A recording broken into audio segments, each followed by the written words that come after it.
এই আমের সিজনে যদি পাকা আমের লাচ্ছি না খাই তাহলে আর কি খাবো বলেন তো। তাই আজকে বানিয়ে নিলাম একদম সহজভাবে এই লাচ্ছিটা।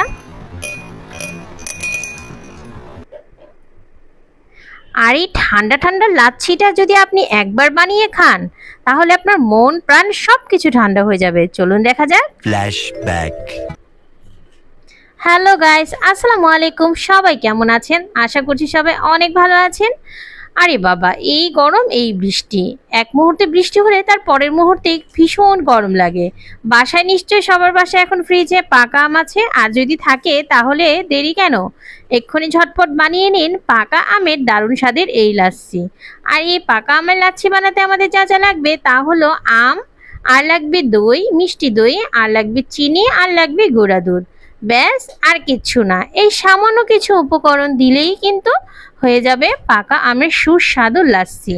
আর এই লাচ্ছি আপনি যদি কাউকে একবার খাওয়ান সে তো এটার ফ্যান হয়ে যাবে। তখন মন চাবে গরম থেকে বাইরে এসেই এরকম একমগ লাচ্ছি খেয়ে নেই। তো চলুন দেখা যাক কিভাবে বানাই। আর এটা বানানো এতই সহজ যে এখানে বলার কিছুই নেই। দেখতে পাচ্ছেন আমি এখানে একটা ব্লেন্ডার জার নিয়ে নিয়েছি, আর সেখানে আমি আমের টুকরোগুলো দিয়ে দিলাম। আর এখন আমি দিয়ে দিব গুঁড়া দুধ। আর এই গুঁড়া দুধটা অবশ্যই দেওয়ার চেষ্টা করবেন, এতে করে কিন্তু টেস্টটা বহুগুণ বেড়ে যায়। এরপরে আমি দিয়ে দেব পরিমাপ মতো চিনি, খুব বেশি দিব না কারণ মিষ্টি দই দিচ্ছি আর আমও মিষ্টি, সাথে গুঁড়া দুধ সব কিছু কিন্তু মিষ্টি খাবার, তো টেস্টটা ব্যালেন্স করে দিবেন। আর হ্যাঁ, যদি টক দই দিয়ে তৈরি করেন তাহলে চিনিটা আর একটু বাড়িয়ে দেবেন। তো এই তো আমি এখন একে একে মিষ্টি দইগুলো দিয়ে দিলাম। আর হ্যাঁ, এই কাপ দইগুলো আমি আমাদের এখানে বড় পাইকারি দোকান থেকে কিনে এনেছি। আপনারা চাইলে যে কোনো দই দিয়ে করতে পারেন, ঘরে বানানো দই দিয়েও করতে পারেন। আর কিচ্ছু না, সব কিছু একসাথে দিয়ে ঠান্ডা ঠান্ডা এক গ্লাস পানি দিয়ে দিয়েছি, দিয়ে ব্যাস ব্লেন্ড করে নিলেই কিন্তু তৈরি হয়ে গেল দারুণ স্বাদের দারুণ মজার পাকা আমের ম্যাঙ্গো লাচ্ছি। লাচ্ছি তো আমরা সবাই কম বেশি খাই, তাই না? কিন্তু আম দিয়ে এভাবে লাচ্ছি কয়জন খেয়েছেন বলেন তো সত্যি করে? আর একবার যদি খান তাহলে তো এই লাচ্ছির প্রেমে পড়ে যাবেন আপনি। আমার বাসায় যখন আমি এই লাচ্ছিটা সবাইকে খাওয়াইছি, সবাই তো পাগল হয়ে গেছে, মানে এক কথায় লাচ্ছির ফ্যান হয়ে গেছে।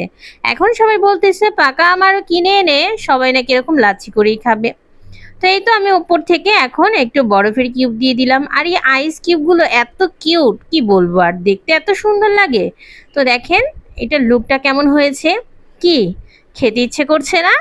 অনেক লোভনীয় লাগছে, তাই না? আর দেরি কেন, বাসায় যদি পাকা আম থাকে তাহলে এক্ষুনি তৈরি করে ফেলেন পাকা আমের ম্যাঙ্গো লাচ্ছি।